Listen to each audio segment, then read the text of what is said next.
Во Владикавказе появилась новая творческая студия дубляжа. Полностью обновленное помещение оборудовали современной техникой. Официального открытия еще не было, но актеры уже записали 10 серий мультсериала «Лео и Тиг».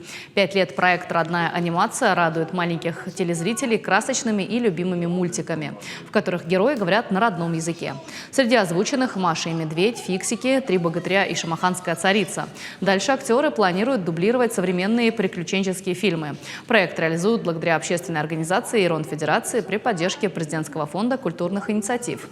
Цель – сохранения и развития остинского языка. К сожалению, сегодня родители не разговаривают на остинском языке, многие, и передать вот эту функцию языка не представляется возможным. Детский сад и школа также объективно не справляются полностью с этой функцией.